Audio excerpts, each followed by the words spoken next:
New Relight opticals and computerised I clinic. हमारे यहाँ Sarojini hospital के आई स्पेशलिस्ट डॉक्टर अवेलेबल। अपनी आंखों का मुफ्त मायना करवाइए। जी हाँ, sun glasses 99 onward, any number glasses from 250।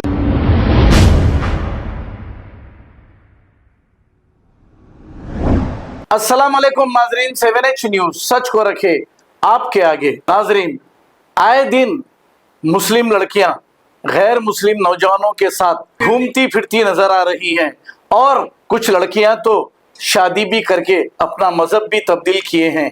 लेकिन उनका अंजाम क्या हुआ है ये आपने भी देखा और हमने भी देखा। क्या इन लड़कियों के माँ बाप को ये पता नहीं? क्या ये लड़कियों के माँ बाप को ये लड़कियां बोझ हो गई हैं जो इस तरीके से लड़कियों को छोड़ा जा रहा है? अब ये लड़की को देखिए, ये मंजर अत्तापुर रिंग रोड का है। ये लड़की बेझिझक इस गैर मुस्लिम लड़के के साथ घूम रही है। हमें इससे लेना देना कुछ नहीं, लेकिन माँ बाप का फर्ज बनता है कि अपनी औलाद पर नजर रखें और खास तौर पे लड़कियों पर नजर रखें। अब ये लड़की इस तरह घूमने की वजह से इस्लाम का भी नाम खराब हो रहा है, तो इनके माँ बाप को चाहिए कि अपने लड़कियों पर नजर रखें और स्कूल कॉलेज को साथ ले जाएं और लाएं, और इनके पास जो स्मार्टफोन है वो फौरी ले लें। सिर्फ हेलो बोलने वाले फोन को ही दीजिए ताकि ये लड़कियां महफूज रह सकें और हमारे इस्लाम का नाम बदनाम ना हो। आइए देखते हैं ये report.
New Relight opticals and computerised I clinic. हमारे यहाँ सरोजनी हॉस्पिटल के आई स्पेशलिस्ट डॉक्टर अवेलेबल। अपनी आंखों का मुफ्त मायना करवाइए। जी हाँ, sun glasses 99 onward, any number glasses from 250 onward, contact lenses any colour ₹99 onward. जो हजरात 60 साल की उम्र से ज्यादा है, हज और उम्रा जाना चाहते हैं, उनके लिए बिल्कुल free number glasses, free home delivery और free eye checkup. New Relight optical, Talab Katta, main road, opposite to Baba Bahauddin दरगाह। मोबाइल 9848392127। खबर है शहर की, खबर है गाँव की, खबर है सारी दुनिया की। 7H न्यूज पसंद आए तो लाइक कीजिए, शेयर कीजिए और सब्सक्राइब करना ना भूले। 7H news.